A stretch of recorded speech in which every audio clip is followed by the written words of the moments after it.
Welcome back, everybody. Let's continue to talk about the one-sample t-test. In our last video, we did an example of a one-tailed test. This time, let's do an example of a two-tailed test, and when we're done, we'll compute a 95% confidence interval around that sample mean. Let's take a look at this example. It says a medical researcher needs to evaluate if a new cold medication interferes with a person's reaction time. And you've all probably experienced this.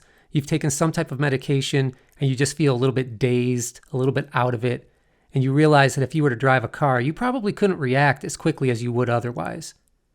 She devises a high-tech study in which 10 participants driving virtual cars must steer clear of several obstacles. The reaction time to avoid the obstacles is 225 milliseconds, with a standard deviation of 32.66 milliseconds. So when people are reacting to things, they move very quickly. So when we measure that type of thing, we measure it in milliseconds. From previous research, she knows that reaction times form a normal distribution with a population mean of 200 milliseconds. Is there enough evidence to conclude that the drug slows reaction time? Test with an alpha of 0.05, two-tailed. So when we compare 225 milliseconds to 200 milliseconds, we can see that 225 milliseconds, even though it's a larger number, represents a slower reaction time. It's taking people longer to react. So we're back in that same situation that we're always in. We're trying to make sense of this difference here between 225 and 200. That difference might represent true population differences. The population of people treated with this medication might react slower than the population of people who are not treated. However, we know there's another explanation that's possible.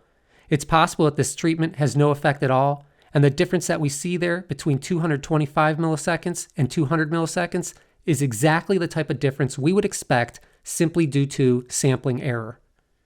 Via this four-step hypothesis testing procedure, we want to see if we can effectively rule out sampling error, and we will use an alpha of 0.05 to establish how much evidence we need.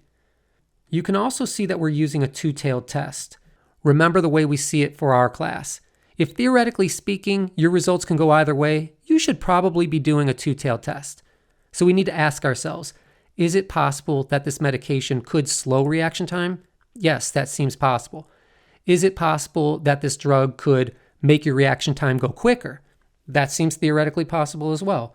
So it makes a lot of sense to do a two-tailed test. Let's state our hypotheses. Remember, we have two competing hypotheses, a null and an alternative, and they're both stated in terms of population parameters, mu. We like to label up those population parameters so it's very clear to us what we're trying to learn about. Remember, I already know the population mean reaction time for people, just in general, in the population. It's 200 milliseconds. What I don't know is, what's the population mean reaction time for people who are taking this drug? That's what I'm really trying to learn about. And of course, I'm trying to learn about that based on those 10 participants. So we are using sample data to try to learn about that population mean. The null hypothesis, of course, is going to state that there's no effect of this drug. So if in general, the population mean reaction time is 200 milliseconds, then the null hypothesis would state the population mean reaction time for people taking this drug is 200 milliseconds. There are no differences. The alternative needs to cover every other possibility. So it's going to state that the population mean reaction time for the people taking this drug is something other than 200 milliseconds. This leaves open the possibility that we could find statistically significant results in either direction. So that's step one. Let's move on to step two. And step two is all about figuring out how much evidence we need to reject that null hypothesis, because we are going to proceed as though this null hypothesis is true and that this drug has no effect at all. So we're going to create this distribution of sample means right here based on the null hypothesis being true. And if the null hypothesis is true, the population mean right here in the middle is 200 milliseconds, and that would convert into a t-value of 0. We would expect to find lots of sample means somewhere right around 200 milliseconds, just due to sampling error, but we would not expect means that are quite high or quite low. Well, what specifically are we going to consider quite high and quite low? In other words, how much evidence do we actually need?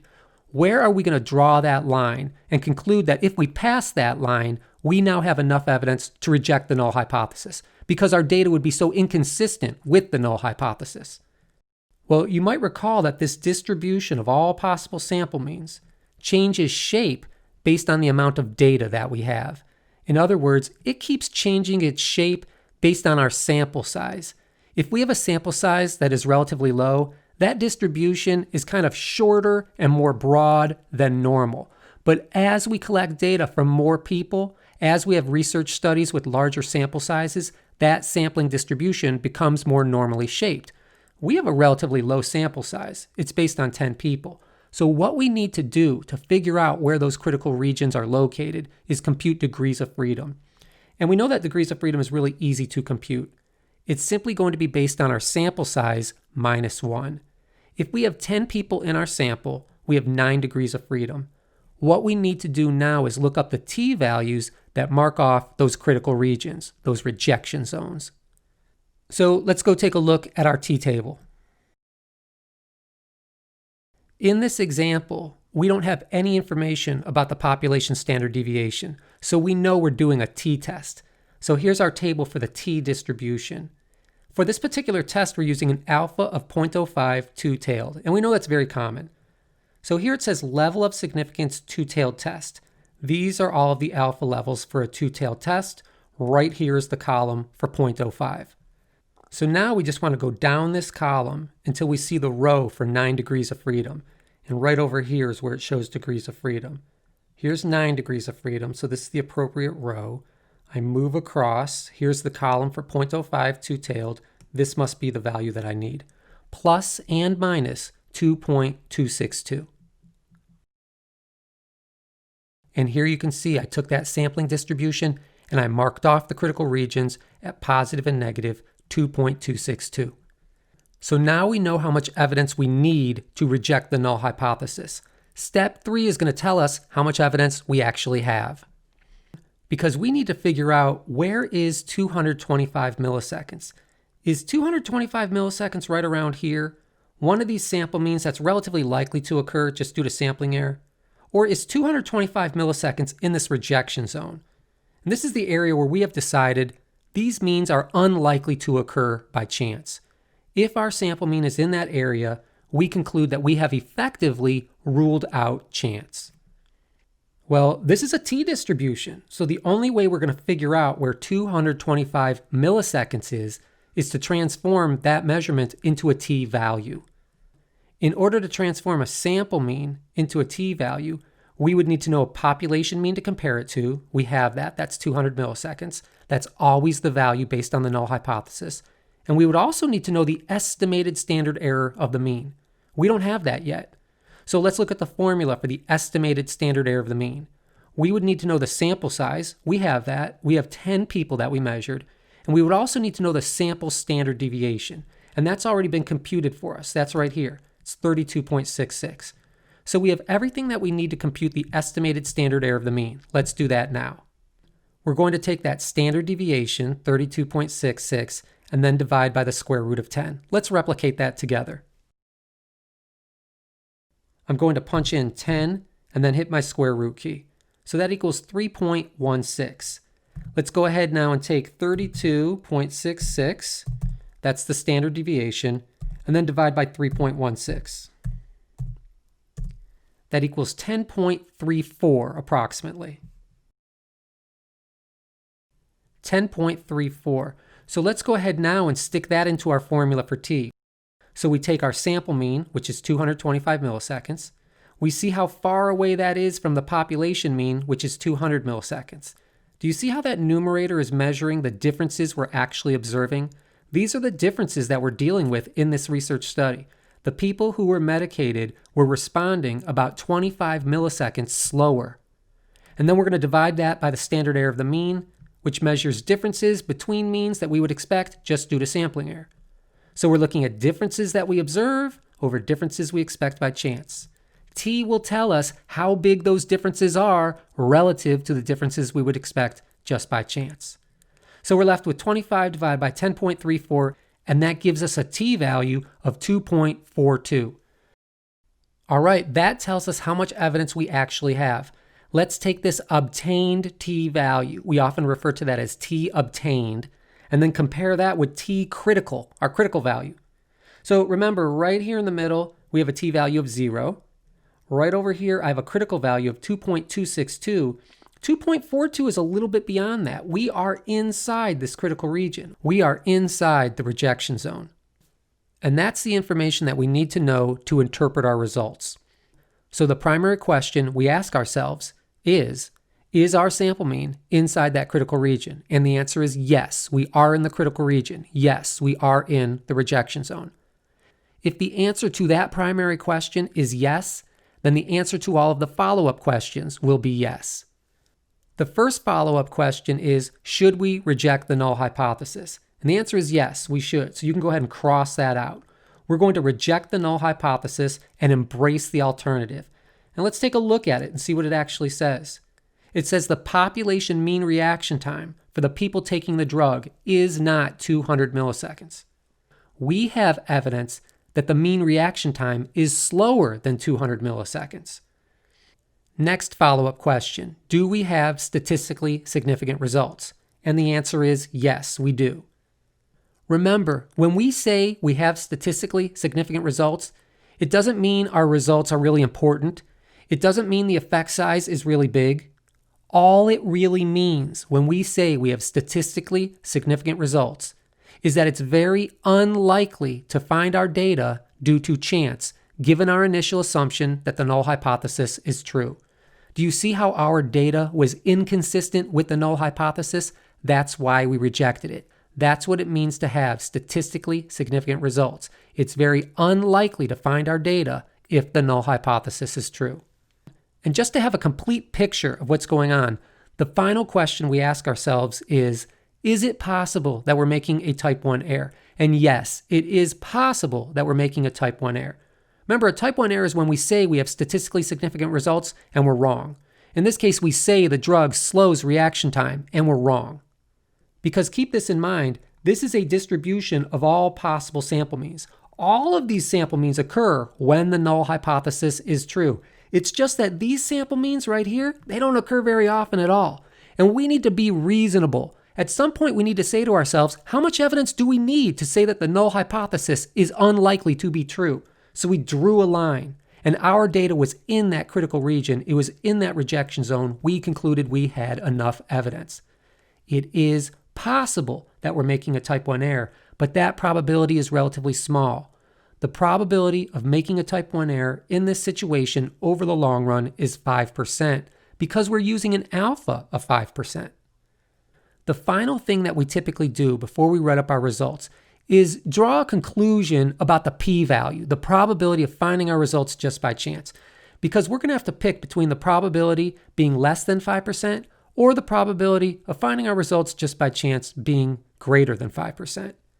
Our sample mean transformed into a t-value of 2.42, and 2.42 is located in this small little region right here. So area equals probability. That means our data should be associated with a small probability. Well, what's small? A probability less than 5% or a probability greater than 5%? A probability less than 5% is small, so that's what we would pick in this situation. Let's go ahead and write up our results. Remember, there are 4 things that we need to cover in step 4. We need to say what we're going to do with our null hypothesis. Are we going to reject it or fail to reject it? We need to talk about our results in everyday language, free from statistical jargon. We need to show how our results would appear in a journal article, and we need to compute the appropriate measurement of effect size, which in this case is Cohen's d. We decided that we were going to reject the null hypothesis, and this is how I would put that in context. I would say that my sample mean of 225 milliseconds was within the rejection zone. This mean is unlikely if the null hypothesis is true, so we reject the null hypothesis. So in other words, our data was inconsistent with the null hypothesis. Our data made us question the null hypothesis, so ultimately we rejected it. Everyday language, what did we find? The medication significantly slows reaction time. That's something that everybody can understand. You don't need any statistical training. We need to make sure that we can communicate our results in an effective way, in a way that's easy to understand. So make sure you can look at all of our analyses and just kind of sum it up in a simple sentence. What did we find? We found that the medication significantly slows reaction time. Now we want to show how this would appear in a journal article. And remember, we didn't do a z-test, we did a t-test. So we're going to start with t. And then we always list the degrees of freedom right along with it, 9 degrees of freedom. When we transformed 225 milliseconds into a t-value, we found a value of 2.42. So we have t with 9 degrees of freedom equals 2.42. Then we put a comma. The next thing we need to say is something about the probability of finding our results just by chance. And we already noted that that probability was small, less than 5%. That value is always stated in terms of the alpha level, and we used an alpha level of 5%. And of course, we did a two-tailed test. We found that reaction time slowed by 25 milliseconds, and that's easy enough to make sense of in your head. However, I don't really have a sense of, is that a lot? Is that not a lot? One nice thing about Cohen's d is that it measures all effects in a standard way. It measures the size of the effect in standard deviation units. So let's transform this difference that we found into a Cohen's d value. Cohen's d looks at that difference that we were just looking at, 225 milliseconds minus 200, and it divides it by the standard deviation. Remember, the standard deviation on that reaction time measure was 32.66 milliseconds. So we're left with 25 divided by 32.66, which gives us a Cohen's d value of 0.77. That's starting to be a relatively large effect size. In order to get a sense of the magnitude of that effect, we often look at that effect size in terms of IQ scores. 0.77 is about 3/4 of a standard deviation. IQ scores have a standard deviation of 16 points. 3/4 of 16 points would be 12 points. So the difference that we see here between the medicated and the unmedicated participants is a difference of about 12 points on an IQ test. That's a difference between an IQ of 100 and 112. That's quite a bit. That's really quite a bit. So by doing that, by comparing it to those IQ scores, something that I understand pretty well, I'm able to get a sense of the magnitude of this effect. I'm able to get a sense of how much that medication actually slows reaction time. Well, I hope you find that helpful. We're going to add a step 5. We haven't done this before. We're going to compute something called a confidence interval. Because here's the deal. When we reject the null hypothesis, what we're saying is when people are taking this drug, they do not react with a speed of 200 milliseconds. We ruled that out. Well, if it's not 200 milliseconds, if that's not the population mean, what is the population mean value? When we compute a confidence interval, what we are doing is estimating a population parameter. We are specifically estimating that population mean reaction time for the people who take this drug. If it's not 200 milliseconds, what could it be? And that's exactly the question that I'm asking right here. If the population mean reaction time for the medicated drivers is not 200 milliseconds, what might that value of mu be? Think about it logically. We have data from those 10 people. Their average reaction time was 225 milliseconds. If someone put a gun to my head and they asked me to estimate one value for that population mean reaction time, that would be my best guess. It's the only information I have, 225 milliseconds. But I realize sampling error exists. I have that sample mean simply because I measured those 10 people.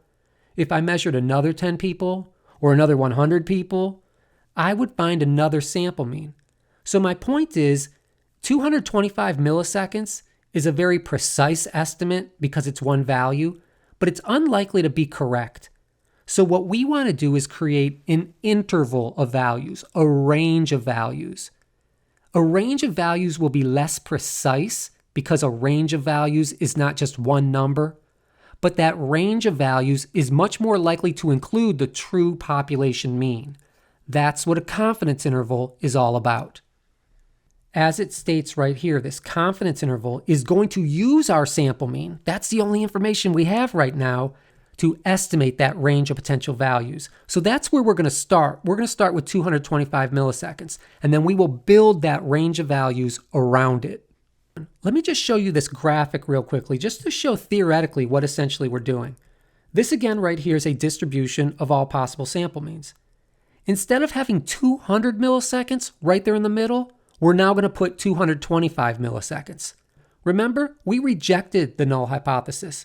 We no longer think that when you're medicated, you react in 200 milliseconds. Now our best guess is that when you're medicated, you react in about 225 milliseconds. So right there in the middle of this distribution, we're going to put 225 milliseconds. And then what we want to do is figure out what are the values surrounding 225 milliseconds, because those values have the best likelihood of including the true population mean value.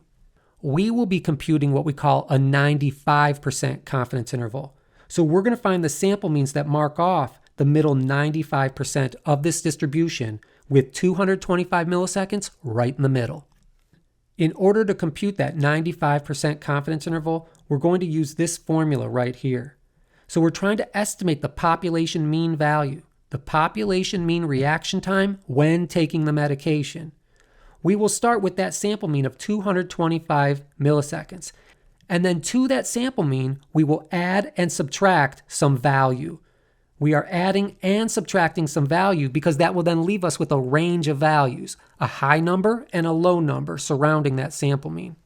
These values right in here will allow us to add and subtract 95% of that distribution, because we will use our t critical value from the first 4 steps that we were just working on. Do you remember that critical value was based on an alpha of 0.05? So that critical value marked off the middle 95% of the distribution. And then we will need to multiply that times our standard error. That will allow us to move from t values back into the units of measurement, from t values back into milliseconds. So just trust me, this formula is going to give us exactly what we need, and we already have all the information that we need. So the first thing we're going to compute is what I would call the upper limit or the upper value of the confidence interval. What that means is that we're going to start with that sample mean, 225 milliseconds, and then we're going to add to it. According to our formula, we need to add the critical value for t multiplied by the standard error. Let's just go ahead and verify that so you can see where I found that. Here I am back at our first 4 steps, and here was step 2 when we found these critical values. And the critical values really are plus and minus 2.262. Because with 9 degrees of freedom, those values mark off the middle 95% of the distribution. And that's exactly what we want. Because we're going to start with 225 milliseconds right in the middle, we're going to add to it, we're going to subtract from it, so that we're left with a range of values that is very likely to include the true population mean value. Let's go ahead and do this math together. In this next step, we're going to take 225 milliseconds, and then we're going to add to that this product. We're going to multiply 2.262 times 10.34. So let's take 2.262 and then multiply that by 10.34. That equals 23.39 approximately. So we're left with 225 milliseconds plus 23.39 milliseconds. That equals 248.39 milliseconds. This is another beautiful thing about confidence intervals. We're not dealing with z values anymore or t values anymore. Our final answer is based on what we're measuring, milliseconds, so it's very easy to understand the values. If this is the upper limit of our confidence interval, now we want to compute the lower limit of our confidence interval. So again, we're going to start with that sample mean, 225 milliseconds, but now we're going to subtract this product right here. So again, we multiply these values. Then we're left with 225 milliseconds, and we need to subtract 23.39 milliseconds. That equals 201.61 milliseconds. So that's the lower limit of our confidence interval. So you can see we just computed a range of values from about 201 milliseconds to about 248 milliseconds. What we are saying is that the true population mean reaction time for the medicated people is somewhere within that range. Let's go ahead and interpret that confidence interval at step 6 and I'll point out some other details. When we interpret that confidence interval, there are several things we want to touch upon. The first thing is the probability associated with that confidence interval.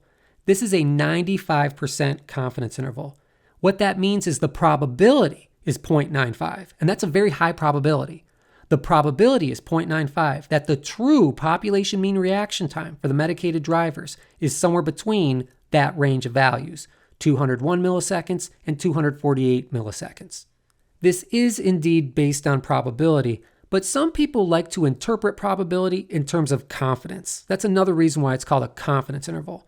So some people would interpret this as, I can be 95% confident that the true population mean reaction time for the medicated drivers is between 201 and 248 milliseconds. For our class, either one is fine. You can see within that statement, there are really three important details that I'm touching upon. One is the probability associated with this confidence interval. A 95% confidence interval is different than a 68% confidence interval, and that's different than a 99% confidence interval. As I become more confident or less confident, I need to share that information with the people who are reading our results. The second thing that I always make sure I cover in the interpretation is specific information about the population mean we're trying to learn about. So I specifically referenced the population mean reaction time for the medicated drivers. It's important that we include that detail. And then the third and final thing we need to make sure we include in our interpretation is the range of values. And that's easy. The range of values was from about 201 milliseconds to about 248 milliseconds. When a confidence interval is summarized in a journal article, we don't have room to show all of our calculations. What people want to see is just the outcome of our analysis. And this is the way we typically show that in a journal article. So this shows a 95% CI, or confidence interval.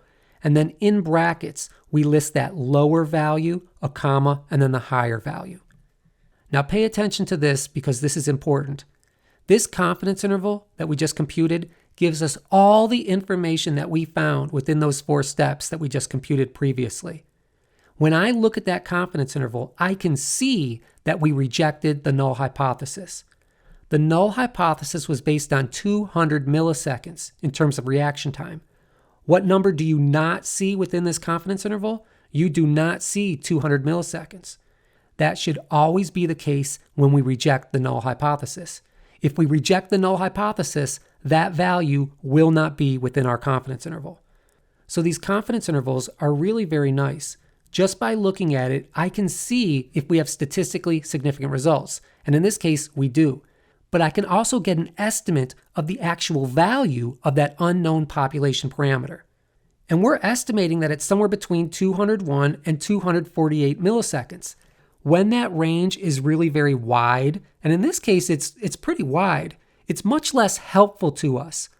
When that range is much more narrow, it's much more helpful to us because it really pinpoints what that unknown population parameter might be.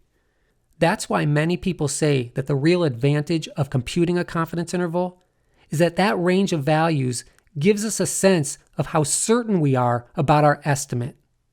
As that interval becomes more narrow, we can have more confidence in that value right in the middle, which is the sample mean, which is our estimate of that unknown population parameter.